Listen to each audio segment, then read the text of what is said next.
సమీక్షలు జరుగుతున్నాయి కదా మీనాక్షి నటరాజన్ గారితోటి. అంతర్గత విషయాలు బయటకు చర్చిస్తే ఖబర్దార్. నటనలు మాని పార్టీ కోసం నిజంగా పనిచేయండి. నా పనితీరు నచ్చకపోతే రాహుల్కు ఫిర్యాదు చేయొచ్చు. నివేదిక ఇవ్వకపోయినా నా పనితీరు తెలుస్తుంది.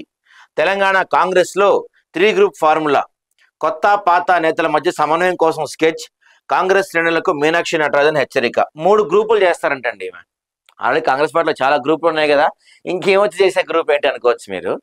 సో ఈ గ్రూప్ ఏంటంటే, ఇప్పుడు ఏమో చేయబోయే 3 గ్రూపులు ఏంటంటే, ఒకటి పాత గ్రూప్ ఎప్పటి నుంచో కాంగ్రెస్లో ఉన్నోళ్ళు, రెండోది కొత్త గ్రూప్ అంటే కొత్తగా జాయిన్ అయిన వాళ్ళు, మూడోది ఈ మధ్య కాలంలో బీఆర్ఎస్ నుంచి జంపు కొట్టిన వాళ్ళు. ఇలా 3 గ్రూపులుగా తయారు చేస్తారంట మేడం. మేడంకి తెలుసో లేదో ఆల్రెడీ బోల్డ్ గ్రూప్ ఉన్నాయి కాంగ్రెస్ పార్టీలో. మీరు కొత్తగా వచ్చి 3 గ్రూపులు చేయవలసిన 30 గ్రూప్స్ ఆల్రెడీ ఉన్నాయడ. రాష్ట్రంలో 10 ఏళ్ల తర్వాత అధికారంలోకి వచ్చిన కాంగ్రెస్ పార్టీ ప్రస్తుతం కొన్ని నియోజకవర్గాల్లో కొత్త పాత లీడర్లతో ఓవర్లోడ్ అయింది. చేతిలో చిక్కినంత మంది నేతలు ఉండడంతో సొంత నేతలు ఒకరిపై మరొకరు కత్తులు దూసుకున్న సందర్భాలు కనిపిస్తున్నాయి. ఈ పరిణామాలు ప్రత్యర్థులకు ఆయుధాలుగా మారుతున్నాయి. ఇక ఈ పరిస్థితి చెక్ పెట్టకుండా పార్టీకి నష్టం తప్పదని గ్రహించిన అధిష్టానం పార్టీ నేతలను 3 గ్రూపులుగా విభజించాలనే అభిప్రాయం వచ్చినట్టు తెలుస్తుంది. కాంగ్రెస్ పార్టీలో మొదటి నుంచి ఉన్న వాళ్ళు ఒక గ్రూప్గా, ఎన్నికల ముందు ఇతర పార్టీ నుంచి వచ్చిన వాళ్ళు మరొక గ్రూప్గా, పార్టీ అధికారంలోకి వచ్చాక కండువా కప్పుకున్న వారిని మరొక గ్రూప్గా విభజించాలని మీనాక్షి నటరాజన్ ప్లాన్ చేసినట్టు తెలుస్తుంది. పార్టీ పదవులు, నామినేటెడ్ పదవుల భర్తీలో ఈ కేటగిరీల వారీగా ప్రాధాన్యత ఇవ్వడం ద్వారా నేతలకు పార్టీకి మధ్య దూరం తగ్గించ అనేది మీనాక్షి నటరాజన్ ఆలోచనగా తెలుస్తుంది. మరి కొత్త ఫార్ములా ఎంతవరకు అమల్లో వస్తుంది, ఒకవేళ అమల్లోకి వచ్చినా ఏ మేరకు వర్కౌట్ అవుతుంది అనేది చూడాలి.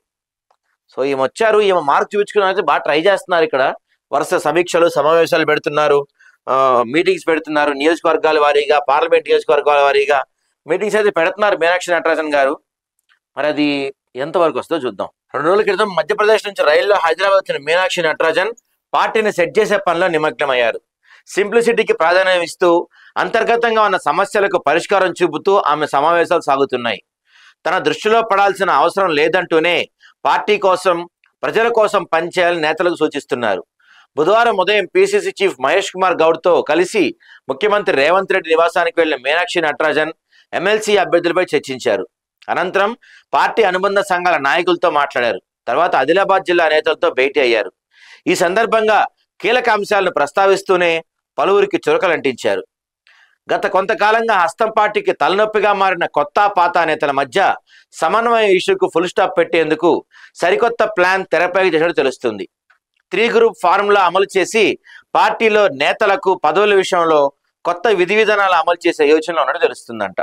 సో చూద్దాం, పాత కొత్త బీఆర్ఎస్ నుంచి వచ్చిన వాళ్ళని 3 గ్రూపులుగా చేయబోతున్నారు మీనాక్షి గారు. మరి అది ఎంతవరకు వర్కౌట్ అవుతుంది, ఎంతవరకు రిజల్ట్స్ చూపిస్తుందో చూద్దాం మనం. టన్నెల్ ప్రమాదం దురదృష్టకరం అని చెప్తున్నారు కోమటిరెడ్డి వెంకటరెడ్డి గారు. చురుగా సహాయ చర్యలు, కార్పొరేట్ కాలేజీలకు ధీటుగా జూనియర్ కాలేజీలు, మంత్రి కోమటిరెడ్డి వెంకటరెడ్డి.